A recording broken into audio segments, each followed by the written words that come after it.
Astro Sharma YouTube channel में आपका स्वागत।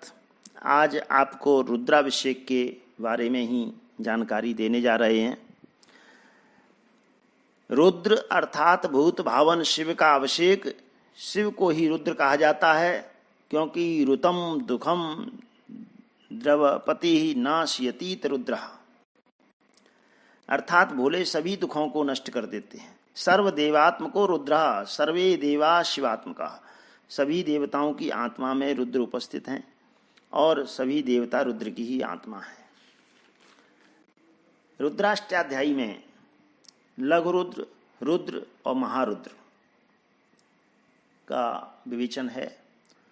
यदि रुद्राष्टाध्यायी का एक बार पाठ किया जाता है तो बाल ग्रहों की शांति होती है। 3 बार करने से उपद्रवों की शांति, 5 बार करने से ग्रहों की शांति, 7 बार करने से भय की शांति या भय मुक्त हो जाते हैं, 9 बार करने से सर्व शांति प्राप्त होती है, 11 बार करने से राजा का वशीकरण होता है।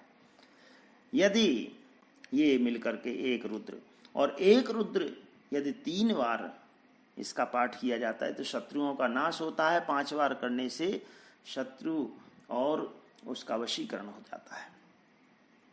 7 बार करने से सुख समृद्धि की प्राप्ति होती है। 9 बार करने से सर्व सुख ऐश्वर्यों की प्राप्ति होती है। फिर आता है महारुद्र, जिसको 3 बार पाठ करके असाध्य रोगों से मुक्ति प्राप्त होती है, पुरुषार्थ की सिद्धि होती है। 5 बार करने से राजा या राज्य की कामना पूर्ण होती है। 7 बार करने से सप्तलोकों की सिद्धि होती है और 9 बार करने से जन्म मरण से भी मुक्ति प्राप्त हो जाती है। समस्त दोष और रोग शांत हो जाते हैं।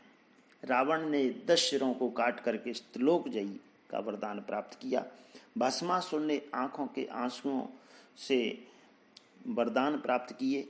इसी प्रकार से वाणासुर ने, उनके अनेक ऐसे जो भक्त हुए जिन्होंने जो चाहा वैसा वरदान प्राप्त कर लिया, क्योंकि भगवान शंकर भेद नहीं करते हैं। वो सभी के लिए अवगरदानी हैं।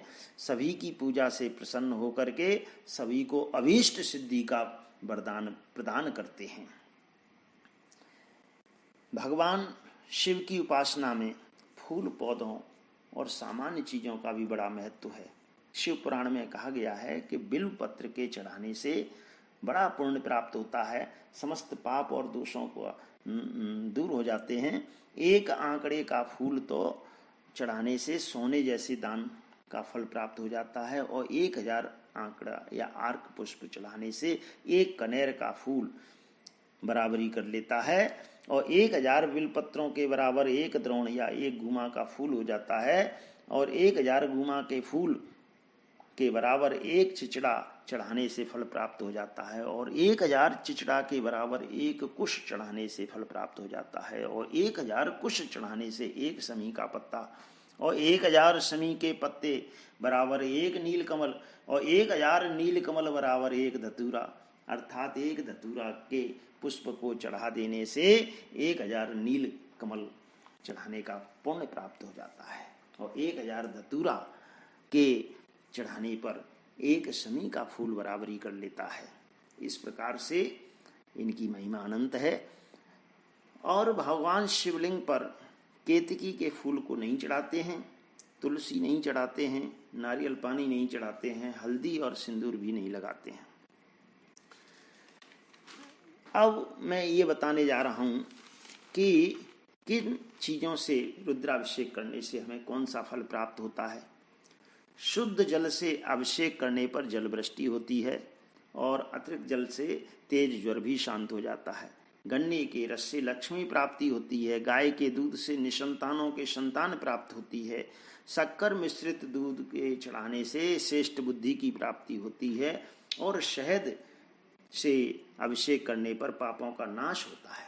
यहाँ तक कि तपेदिक रोग से भी मुक्ति प्राप्त हो जाती है। घी से जीवन में आरोग्यता और वंश वृद्धि होती है।